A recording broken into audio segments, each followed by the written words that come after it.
би одоо Harvard-ийн Kennedy-гийн сургууль Master Public Policy-гаар суралцдаг. Зөөнийхөө амралтаар Монгол диаспора хөтөлбөрт хамрагдаад Axion Inc компанидэр бодлого хийж байгаа. За сайн байна. Намаа Эзэн цогтын галуудах гэдэг. Би одоо 21 настай CVHG-гээд Хонконгт одоо суралцж байгаа. Би сусан мэргэжил болохоор үндсэн мэргэжил маань их санхүү бизнес талдаа. Түүнээсээ гадна одоо бодлого чиглэлээр суралцж байгаа. Би одоо энэ жил Бүгд аймагтад авсан. Чиндаа хотод компьютерийн шинжилгээ технологиор суралцдаг 3 дахь төвчний аятан. Энэ жил Монгол диаспора төслийн хүрээнд хаан багын бас талах ихээр ирсэн. За би болохоор Энтхийн шинэ Дээлийн хотод Дээлийн их сургууль суралцж байгаа. Жилийн дараа суралцж дуусаад эх орондоо буцаж ирэх төлөвлөгөөтэй байгаа. Тэгээд улс төр судлал, олон улсын ярилцаа гэсэн чиглэлүүдээр ерөнхийдөө суралцаад явж байгаа. Сайн бацхан уу, намайг Сууд Эрдэнэ гэдэг. Би Унгар улсын Будапешт хотод дах Corvinus их сургуулийг Communication Media гэдэг мэргэжлэр бакалавра дөнгөж цай хамгаалаад дөнгөж төгсөөд ирсэн байна Монголд. Миний нэрийг Инхүнх гэдэг. Тэгээд би болохоор Кыргызстан улсад суралцдаг. Тэндээ бизнес тагсаж амьдэрсэн. Тэгээд ингээд Монгол жоох ирэх сонирхолтой байгаад Монголдоо ингээд ирж Монголынхаа соёлыг танилцъя гэж бодоод ингээд Монголоор танилцгаад адлах ихээр ирсэн байна. Намайг Батганбаатарын Амина гэдэг. Би болохоор одоо Нью-Йорк University Шанхай салбарт удаа төвчний оюутнаар суралцж байна. Миний мэргэжил болохоор сэтгэл судлал тэгээд тэндээ гүнзгийрээ тех судал чиглэлээр бас суралцж байгаа оюутан байна. Намайг Билгүүтэй гэдэг. Би одоо 23 настай. Би одоо Энтхт компьютер сайенсийн чиглэлээр Дээлийн сургуульд суралцж байгаа. Намайг Эрдэнэбаатар хөгтөө Батвшиг гэдэг. Одоогоор Польш улсын Радом хотод University of Technology and Humanities in Radom гэдэг энэхүү их сургуульд Information Technology буюу мэдээллийн технологи чиглэлээр ингээд суралцаад одоо 4-р курс орох байгаа энэ оюутан байна. Сэтгэлдэл үнэхээр одоо маш өндөр байна. Ер нь ийм нэг олоос зөөлөн ур чадварын хичээлүүдэд төдийлөө ордоггүй. Тэгээд манай хамгийн ихний багш болохоор биднэрт ямар тестүүд ажиллах ёстой, хэдэн жилийн дараа өөрийнхөө одоо алсын хараа зорилгыг юу гэж тодорхойлж байгаа юм гээд хувь хүнлэн чиглэсэн маш олон сонирхолтой интерактив хэлбэрүүд зарлагдсан учраас үнэхээр баярлалаа. Тэгээд бас Монгол диаспорагийн хамт олон үнэхээр гоё хүлээж авсан өндөр зохион байгуулалттай байна. Мөн түнчлэн оролцож байгаа залуучуудаас маш олон зүйлийг суралцж байна. За хөтөлбөрийн үед бол үнэхээр гоё эхэллээ. Маш гоё үеийнхээ үнэхээр мундаг залуучуудтай уулзлаа.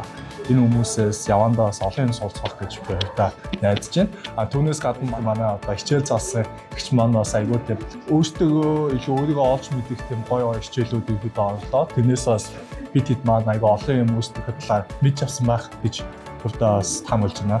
Үүний өмнө гадаад ингээд ажилладаг, амьдардаг, сурдаг ингээд ийм хүмүүст зориулаад ийм даалгын хөтөлбөр гаргаж байгаа тийм бид маш их баярлж байгаа. Яагаад гэвэл биднэрт яг Монголдоо ирээд ажиллах хүсэл айгүй их байдаг. Цаашдаа мөн яг ингээд Монголдоо ажиллахад ингээд бяцхан туршлага болоо үлдэж байгаа тийм бид бас баярлж байгаа. Сэтгэлийн хувьд бол айгүй гоё байна. Ягаад гэх юм бол нэг professionalism гэдэг зүйлийг яг гоё нээлттэй байдалтай хамт хослуулан авч явж байгаа хэрэг надад илүү их таалагдлаа.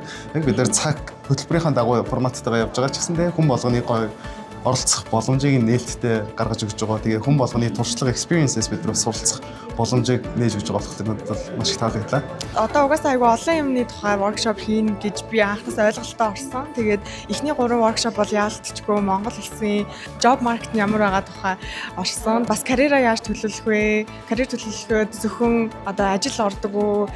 Би өмнө нь дандаа карьер ажилтны тухай байдсан бах гэж боддог байсан. Тэгээд одоо болохоор илүү айгүй юм комплекс, цогц дотроо олон юм хамааруулсан ийм зүйл байд юм байна гэдгийг ойлгож авлаа. Тэгээд яалтчгүй дөнгөж төгсөөд 4 жил гадаад байж байгаад буцаад хүрээд ирэхэд зөөлхөн газар дах энэ боломжийг олгоно гэд анх угаасаа төсөл хариуцсан хүмүүс маань хэлж ирсэн. Тэгээ яг тийм байгаа. Яг Монгол улсын одоо яг хөдөлмөрийн зах зээл ямар байгаа, карьераа яаж төлөвлөх үү гэдэг айгу хэрэгтэй зүйл сурж байна. Баярлалаа. Ер нь амар гоё байна. Төсөөлснөөс илүү ингээм төсөөлт авсан байсан гэх юм уу?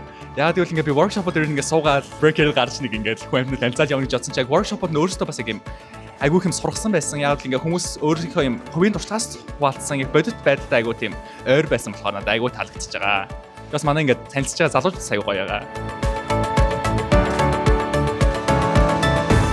Хамгийн том болохоор би яг 2 дугаар курстэй суралцах хичээлүүдийнхаа хэрэгцээ гаргахын тулд яг одоо Монголын зах зээл дээр ажлын байран дээр ямар ур чадварууд хамгийн хэрэгтэй юм бэ? Юунд хүссэн дээрээ бүх юм бэ гэдгийг ойлгохыг хүссэн. Тэгэхээр дадлага хийж байгаа компани маань өөрөө надад маш олон зүйлийг өгж байгаа. Хоёр дахь нь болохоор төрөл бүрийн карьер ивэнтүүд оролцоодаас яг өнөөгийн Монголын зах зээл одоо ажлын орчин ямар болж хөвсөж өөрчлөгдсөн бэ? Энэ дээр нь би яг юу суралцсан юм бэ гэдгийг ойлгох бодож байгаа. За хүлээлтийн үед мэдээж за би ирээдүйд яг Хонконгт сураад төгсөөд тодорхой хэмжээнд ажиллаад Монголд ирэхийг хүсэж байгаа. Тэр утгаараа Монголдо буцаж ирэхэд хөлбөмбөгийн зах зээл нь ямар хүү вэ? Би одоо яг ямар шат дараалтаагаар Монголын одоо ажилчин ангийн одоо нэг хэсэг болох бай гэдгийг илүү сайн ойлгож авах гэж найдаж байна. Түүнээсээ гадна дэлхийд даяараа суралцж байгаа энэ залуучтай улам сайн танилцж мэдээд улам сайн найзууд болоод тэгээд зөвхөн хөлбөмбөд дуусаад харилцаа таслах биш цааш ингээд хамт юм хийх ухаа гэсэн дээр найдаж байна. Энэ хөтөлбөрт оролцсноороо ерөнхийдөө ингээд дэлхийд даяар ингээд даяашир сууж байгаа ингээд маш олон ингээд оюутнууд ажиллаж байгаа хүмүүстэй ингээд танилцуулж авч байгаа нь ерөнхийдөө маш их том боломж гэж бодож байна. Энэ хүү боломж ерөнхийдөө бас тийм амархан болоод байхгүй. Тэгээд мөн үүнээс гадна яг ингээд Монголд ирээд дадлага хийж байгаа тэр тусмаа ингээд том компаниудад дадлага хийж байгаа нь ерөнхийдөө маш сайхан боломж гэж би бодож байна. Гурван зүйлийг бол ерөнхийдөө хөсчүүлж байгаа. Нэгдүгээр гэх юм бол одоо бид бүгдэд ингээд network хийх боломжуудыг олгож байгаа. Хоёрдугаар гэх юм бол мэдээч одоо бид нэр хамт бие биенээсээ суралцаад тий адилхан гадаадад суралцж байгаа оюутнуудын маань туршлагаас суралцах боломжийг надад олгох байх гэж итгэж байгаа. Тэгээ гуравдугаар гэх юм бол бид нар бас яг бодит байдалд нүдэ нээгээд тий ground reality-г бид нар харахад бас илүү их бодиттой одоо туршлага болох юм болов уу гэж харж байгаа. Тийм зүйлүүдийг төсөөлж байгаа. Би болохоор Монгол диаспора төслийн хүрээнд хараагуучдын холбоон дээр дадлага 6 сарын 15-наас эхлээд хийгээд ирсэн байна. Яг одоо ажиллаж байгаа нь болохоор гарын авлага дээр ажиллаж байгаа. Одоо сул хараатай хүмүүс хөгжлийн бишээтэй, иргэдтэй яаж харьцах талаар тэрэндээ болохоор гишүүдтэй бас илүү хүртээмжтэй байх талаар одоо олон улсын байгууллагууд ямар гарын авлага ашиглаж байна, ямар одоо зарчмыг баримтлалтын бол гэх тал дээр бол судалгаа хийж байгаа. Миний энэ IOM-ийн сонгосон чиглэл болохоор хараагуучдын үндэсний төв дээр ажиллахаар болсон байгаа. Энэ дээр би яг юун дээр ажиллах вэ гэхээр хүртээмжтэй байдал гэдэг одоо англиар нь ярих юм бол WCAG болоод WCAG гэж ярьж болно.